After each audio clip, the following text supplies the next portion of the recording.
Sink வந்து நம்ம என்னதான் கழுவுனாலும் அதில் வந்து ஷைனிங்காக தெரியாது. நான் சொல்கிற டிப் ஃபாலோ பண்ணி பாருங்க. சிங்க் வந்து பளபளன்னு இருக்கும். நீங்கள் சிங்க் கழுவுனதுக்கப்புறம் கூட ஆஃப் லெமன் எடுத்துக்கோங்க. அது கூடவே வந்து சுகர் ஆட் பண்ணிக்கோங்க. சுகர் ஆட் பண்ணி அந்த சாறை வந்து புழிஞ்சு விட்டு ஃபுல்லாக சிங்க்கு ஃபுல்லாக வந்து அதை தேய்ச்சி விட்டுருங்க. ஃபுல்லாக எல்லா இடமுமே தேய்ச்சி விடுங்க. நல்லா தேய்ச்சி விட்டுட்டு அதுக்கப்புறமா வந்து சிங்க் வந்து தண்ணி வச்சு வாஷ் பண்ணுங்க. இப்போ நான் தேய்ச்சிட்டேன். இப்போ வாஷ் பண்ணி காட்டுறேன் பாருங்க. சிங்க் வந்து இந்த எண்ணெய் பிசுக்கு இதெல்லாம் எதுவுமே இருக்காது. வாஷ் பண்ணதுக்கப்புறம் பார்த்தீங்கன்னா ஃபைனலாக வந்து கிளாத் வச்சு தொடச்சிருங்க. தொடச்சிங்கன்னா சூப்பராக இருக்கும். நான் இப்போ தண்ணி ஊற்றி மட்டும் கழுவி காட்டுறேன் பாருங்க. அவ்வளோதான், கழுவியாச்சு.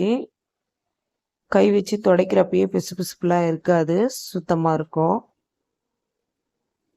நெக்ஸ்ட் டிப் என்னன்னா, இப்போ சிங்க்ல வந்து கழுவியாச்சு, கிளீனாக இருக்கு. ஆனால் உள்ளே வந்து அடைப்புலாம் இருக்கும். அதெல்லாம் க்ளீன் பண்ணாதான் வந்து நம்மளுக்கு பேட் ஸ்மெல் வராது. கொஞ்சமாக வந்து பேக்கிங் சோடா எடுத்துக்கோங்க. பேக்கிங் சோடா அது கூட வந்து ஹாட் வாட்டர் வந்து அப்படியே அது மேலே ஊற்றி விட்டுருங்க. இது உள்ளே போகிறப்ப வந்து உள்ள அடைப்புலாம் இருந்ததுன்னா எடுத்துரும். பேட் ஸ்மெல் வராது நம்மளுக்கு சிங்கில். இது மேலே ஒரு பேப்பர் இருந்தால் கூட மூடி வச்சுக்கலாம். இப்போ வந்து புழிஞ்ச லெமன்லாம் இருந்ததுன்னா அதை தூக்கி போட்டுறாதீங்க. ஃப்ரிட்ஜில் இது மாதிரி வச்சுக்கோங்க. ஃப்ரிட்ஜில் வந்து பேட் ஸ்மெல் வராது. பருப்பு, அரிசி இதெல்லாம் வந்து வண்டு வைக்காமல் இருக்கிறதுக்கு கிராம்பு எடுத்து வச்சுக்கிறேன். பைத்தம் பருப்பில் கடலப்பருப்பில் வந்து 2 வரமிளகாய் எடுத்து வச்சுக்கிறேன். பிரியாணி இலை கூட போடலாம், வண்டு எதுவும் வைக்காது. இப்போ வந்து தங்க நகை வந்து க்ளீன் பண்ணுறதுக்கு ஒரு டிப் சொல்கிறேன் பாருங்கள், ஈஸியாக. தக்காளி எடுத்துக்கோங்க. தக்காளி கட் பண்ணிவிட்டு அதில் வந்து கம்பளை சொருகிட்டு ஒரு பக்கமாக, இன்னொரு பக்கம் வந்து மஞ்சள் தூள் இருக்கு இல்லையா, நம்ம குழம்புக்கு யூஸ் பண்ணுற மஞ்சள் தூள், அதை வந்து அதில் ஒரு ஸ்பூன் கொஞ்சமாக கொட்டிக்கோங்க. கொட்டிட்டு அது மேலே மூடி அந்த கம்பலில் வச்சு நல்லா தேய்ங்க. ஒரு 5 செகண்ட் தேய்ங்க போதும். நல்லா தேய்ச்சதுக்கு அப்புறமா அந்த கம்பலை எடுத்து வாஷ் பண்ணி பாருங்க. சும்மா பளபளன்னு மின்னும் கம்பல். நீங்களே ஆச்சரியப்படுவீங்க.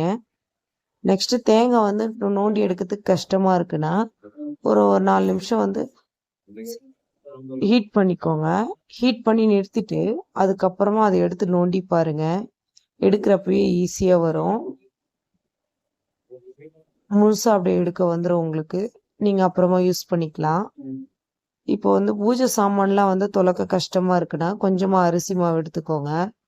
கூடவே கொஞ்சம் சால்ட், உப்பு, புளி வந்து ஊற வச்ச புளியை வந்து அதில் ஆட் பண்ணிக்கிறேன். ஆட் பண்ணிட்டு இது எல்லாத்தையும் வந்து நல்லா மிக்ஸ் பண்ணிக்கோங்க. மிக்ஸ் பண்ணிட்டு சும்மா நான் கையிலே தேய்ச்சி காட்டுறேன் பாருங்க.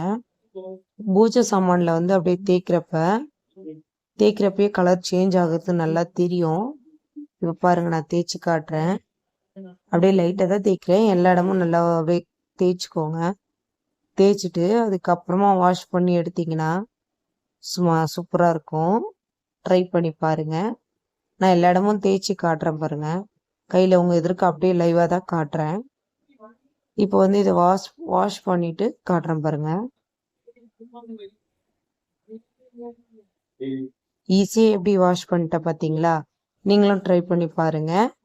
உங்களுக்கும் ஈஸியாக தான் இருக்கும். நெக்ஸ்ட் வந்து நம்ம யூஸ் பண்ணாமல் ஃப்ளாஸ்க்லாம் அப்படியே வச்சுருக்கோன்னா அந்த ஃப்ளாஸ்கில் வந்து பேட் ஸ்மெல் வரும். அதுமாரி ஸ்மெல் வராமல் இருக்கணும்னா அதில் இருக்கிற தண்ணியை ஊற்றிட்டு அதில் ஒரு ஸ்பூன் வந்து சர்க்கரை ஆட் பண்ணிக்கோங்க. ஆட் பண்ணி ஸ்டோர் பண்ணி வச்சுட்டிங்கன்னா பேட் ஸ்மெல் வராது. நீங்கள் யூஸ் பண்ணுறப்ப கழுவிட்டு யூஸ் பண்ணிக்கலாம். பச்சை மிளகாயில் வந்து காம்போடு வச்சிங்கன்னா சீக்கிரமாக வந்து வதங்கி போயிடும், அழுவி போயிடும். ரொம்ப நாள் வச்சுருக்கிற பச்சை மிளகாயை வந்து காம்பு நீக்கிட்டு சுத்தமாக எல்லா காம்பையும் எடுத்து நீக்கிட்டு ஒரு கவரில் போட்டு நல்லா சுற்றி வச்சிங்கன்னா ஃப்ரிட்ஜில் ரொம்ப நாள் ஆனாலும் வதங்காமல் நல்லாயிருக்கும் பச்சை மிளகா. நீங்கள் அப்படியே ஃப்ரிட்ஜில் இதை எடுத்துகிட்டு போய் வச்சுக்கலாம். ட்ரை பண்ணி பாருங்கள். கொத்தமல்லி வந்து வாங்கிட்டு வந்தீங்கன்னா ஃப்ரெஷ்ஷாக இருக்கணும்னா அதை வந்து எப்படி நான் ஸ்டோர் பண்ணுறேனோ அது மாதிரி பண்ணுங்கள். கொத்தமல்லி அடியில் வந்து கட் பண்ணிவிடுங்க. கட் பண்ணி எடுத்துட்டு ஒரு டம்ளரில் தண்ணி எடுத்துக்கோங்க. நான் பிளாஸ்டிக் டம்ளரில் எடுத்துக்கிறேன். சுத்தமாக க்ளீன் பண்ணிக்கோங்க. ஃபஸ்ட்டு க்ளீன் பண்ணி ஃப்ரெஷ்ஷாக இருக்கிறத ஒரு டம்ளரில் தண்ணி எடுத்து அது இப்போ அந்த க்ளீன் பண்ணி வச்சிருக்கேன் இல்லையா, அதை வந்து ஒரு கவர் போட்டு மேலே வந்து மூடிக்கிறேன். கொத்தமல்லி மேலே மூடிட்டு அந்த அடிப்பகுதியை வந்து அந்த டம்ளரில் விட்டு ஃப்ரிட்ஜில் அப்படியே ஸ்டோர் பண்ணி வச்சுருங்க. ஃப்ரெஷ்ஷாக இருக்கும், வதங்கவும் வதங்காது, எடுத்து யூஸ் பண்ணுறதுக்கும் நல்லாயிருக்கும். ட்ரை பண்ணி பாருங்கள் கண்டிப்பாக. இதை அப்படியே எடுத்துகிட்டு போய் ஃப்ரிட்ஜில் வச்சிட வேண்டியதுதான். நீங்கள் நார்மலாக வச்சிங்கன்னா வதங்கி போயிடும், அழுவி போயிடும். இது மாதிரி ட்ரை பண்ணி பாருங்கள், கண்டிப்பாக பெஸ்ட் உள்ளதாக தான் இருக்கும். நெக்ஸ்ட் வந்து கிரைண்டரில் வந்து பருப்பு ஆட்டுறப்ப பருப்பு வந்து நல்லா உப்பி வர்றதுக்கு ஐஸ் டியூப் இருக்கு இல்லையா, அதை வந்து அதில் மிக்ஸ் பண்ணிக்கோங்க. இல்லைன்னா பருப்பு வந்து அப்படியே ஃப்ரிட்ஜில் கொஞ்சம் நேரம் ஊற வச்சு எடுத்து ஆட்டினீங்கனாலும் ஓகே தான். அப்படி இல்லைன்னா ஐஸ் டியூப் இருக்கு இல்லையா, அதை அதில் கூட மிக்ஸ் பண்ணிக்கோங்க. அது மிக்ஸ் பண்ணிட்டீங்கன்னா உங்களுக்கு நல்லா பருப்பு வந்து மாவு வந்து நல்லா உபரி கிடைக்கும். நான் இப்போ ஆட்டிட்டு இருக்கேன், பாருங்க நல்லா மாவு நல்லா பொங்கி வந்து பாருங்க.